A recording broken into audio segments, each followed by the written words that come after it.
Hey, what's up, y'all? I got this one here from True Crime News. It's entitled "Fun Day of Tubing Turns Deadly When Man Attacks Group of Teens." Let's get into it.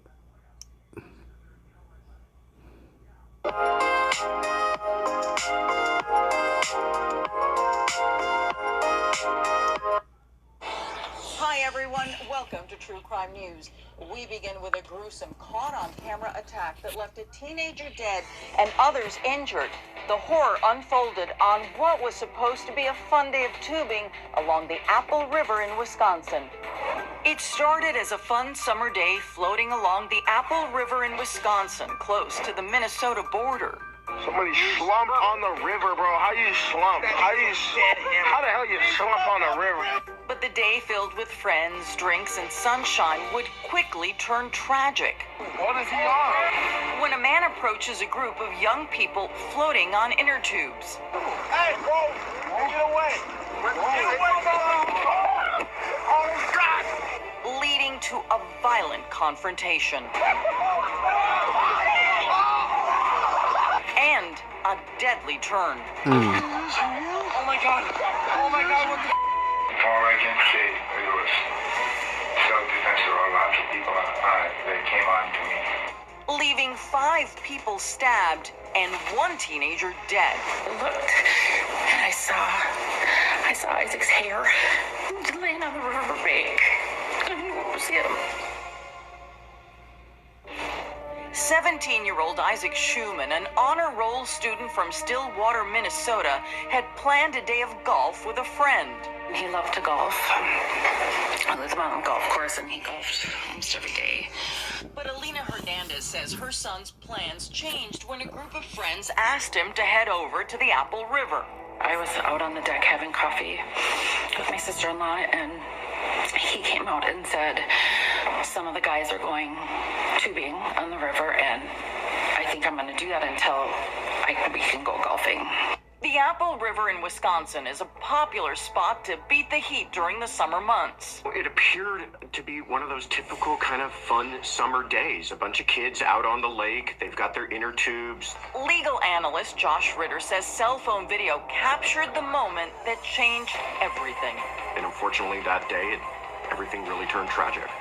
Nick Miu, a local engineer, was on the river with his wife and friends celebrating a birthday when he says his friend lost his cell phone. I said, well, let's go look for it. So I put my snorkel on and I looked and this guy found something. And they were talking about it. You can see Nick rush toward this group as they were floating down the river. I went over and I said, did you guys find the phone? He drops his snorkel and goggles in the water, and you can see him apparently searching for them in the water. What are you talking about? As the group and Nick start shouting at each other, a group of young women came over and started telling Nick to walk away. But when Nick doesn't leave, things quickly escalate. Doesn't matter. He's not even looking for little girls. The young men start to shout and laugh at Nick and falsely accuse him of looking for little girls and taunt him, calling him a pedophile. They were firing him with insults. They were aggressive with him. Their position was that Mr. Mew simply wouldn't go away. As the crowd continues to shout and hurl insults and some telling him to leave, Nick stays put as more people who are on the river come over to see what's going on. This guy's problem, bro. With cameras rolling and the taunts getting louder, nobody in the crowd appears to notice that Nick grabbed a knife from his shorts and is holding it in his right hand close to his body. The camera turns away from Nick, but you can see him falling into the water as someone hits him in the head. He's being attacked. Many of the onlookers and the people who were involved in that confrontation seemed surprised to even realize that he had a knife in his hands. And by the time they even realize it, he's already been stabbing people. Several people are stabbed, and some are bleeding in the water. Oh, my God. So, in other words, he was attacking, defending Again, he's himself. not someone who's just trying to use that knife to ward others off. He's intending to do harm. A.J. Martin's stomach is sliced open. A young Damn. woman is stabbed on her side, and friends notice Isaac Schumann badly injured in the water. Isaac! Meanwhile, as friends try to get Isaac and AJ to safety, Nick heads back to his group and they continue to float down the river. People in the panicked crowd begin to call 911. Hi, I'm at Apple River. We're on the river, and a guy just stabbed 3 people. A man's intestines are falling out of his body. Hi, we're in the river right now. We got people bleeding out. Alina Hernandez gets a call from Isaac's friend while she's having lunch about 10 minutes from the Apple River. But one called, screaming that Isaac had been stabbed. The worried mom rushes to the scene where ambulances have arrived to help the injured. And I saw Isaac's hair laying on the riverbank. I knew it was him. And they were trying to perform CPR on him. Did you go to Isaac? Yeah, I ran to Isaac. Was it clear he was already deceased? Yes.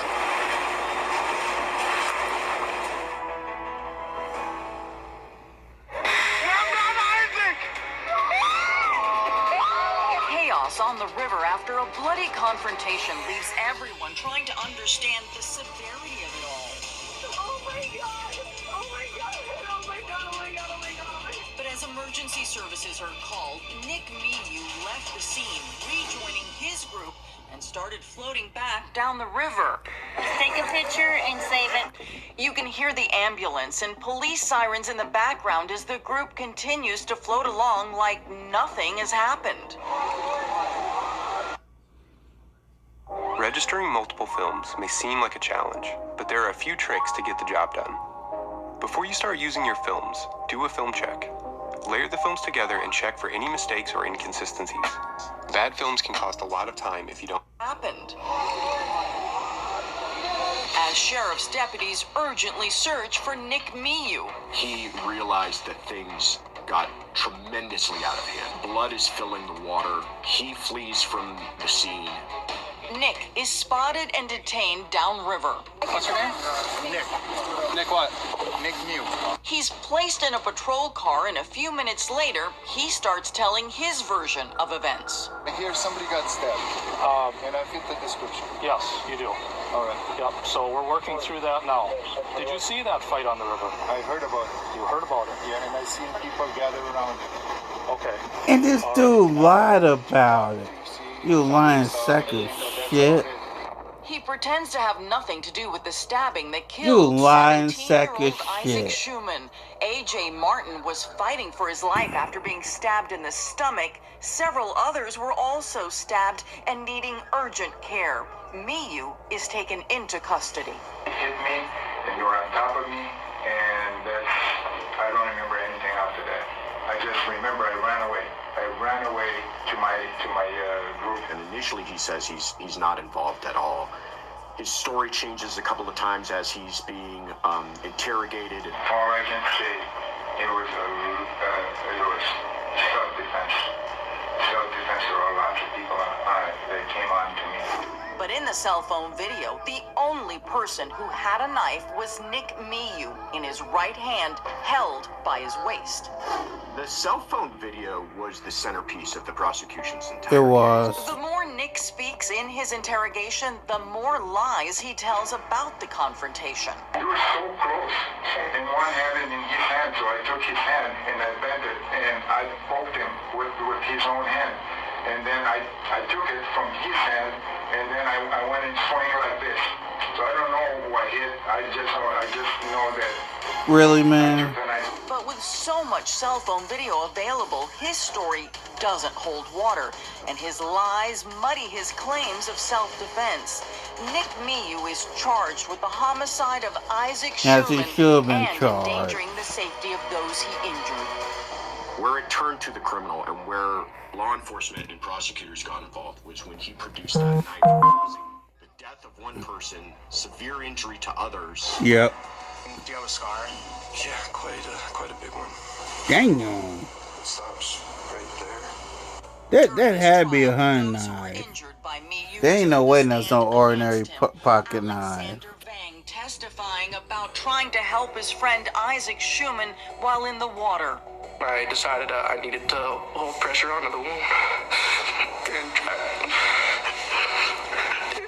and drag him to the shore. On the stand, Nick Miu said that he was afraid for his safety and was acting in self-defense, but admitted to lying about the knife during his interrogation. I lied about the knife. Was that your knife? Yes, it is. It was. Why did you take out your knife at that point? I was beginning to be afraid. I was surrounded. They were yelling. They had just pushed me. With the families of the victims in the courtroom, including the parents of Isaac Schumann, the honor roll student who loved golf and was unable to fulfill his aspirations of studying engineering at the University of Wisconsin, the judge announced their verdict. The jury finds Nikolai Miu guilty of first-degree reckless homicide. Guilty on all counts. Has he should have been charged. Sentencing Nick Miu to 20 years in prison. At the end of the day, when jurors see that kind of violence and that loss of life, and even the survivors are scarred for the rest of their lives, it's very hard for them to allow someone like that to walk out of the courthouse a free person. Welcome back. We turn now to the dark end of the story of an aspiring model who disappeared years ago and was presumed dead. The case haunted Colorado Springs detectives until a surprising source helped solve the case. On a website called Model Mayhem, 19-year-old Cara Nichols described herself as a sexy new blonde in town. And Joel Hollendorfer couldn't resist. Unfortunately for Cara, it would be a fatal encounter. He strangled a woman to death. Now True Crime News revealing horrifying details in a murder that took a decade to solve, but finally put a killer behind bars. He drove her lifeless body to his mother's ranch, wrapped her in numerous bags and duct tape, threw her on top of a dead horse, and threw lime all over her to cover up a crime. That's premeditation, and that is evil. Did you know It is. refrigerator pouches are found fresh and packed in the tree? And that is evil. On that October night, Cara told her family that she was heading to a fashion shoot in Denver. It's my understanding at the beginning of the investigation that Cara was going to the Denver metro area for a photo shoot, but none of the information led to that being truthful.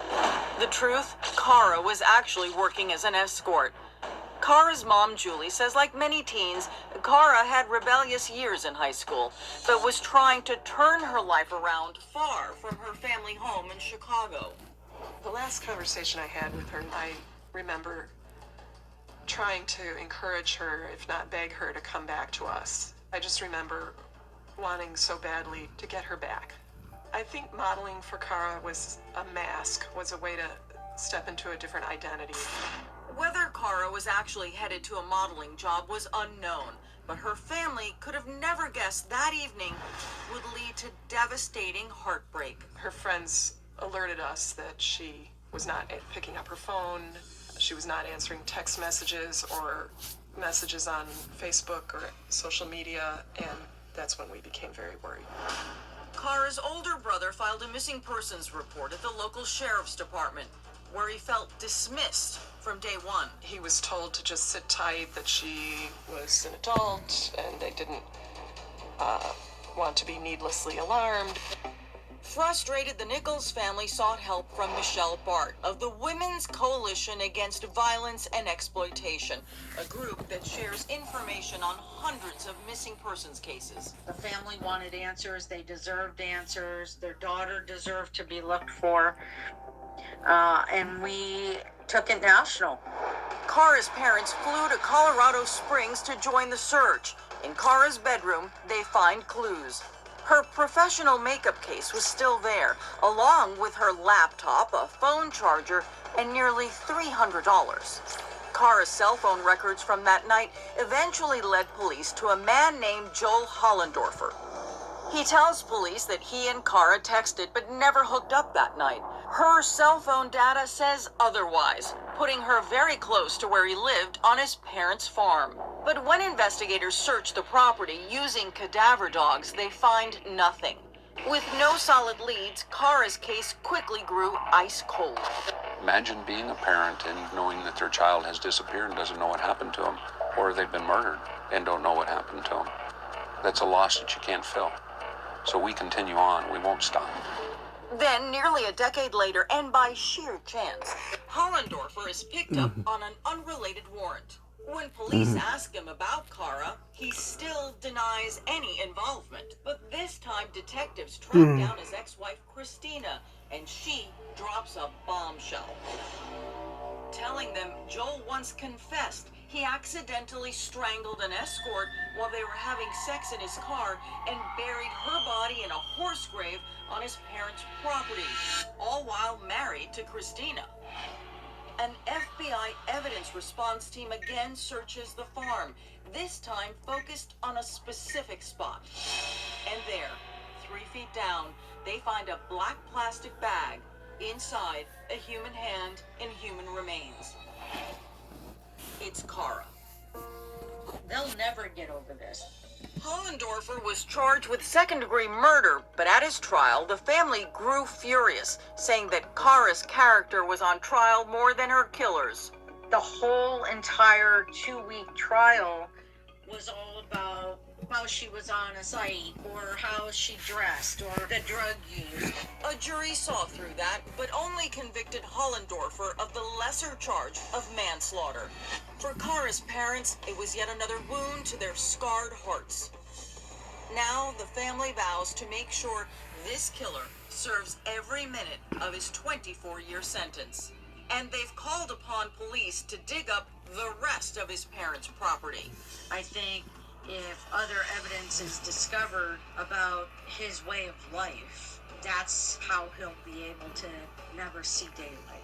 That's a monster. That is a sociopath. That is evil.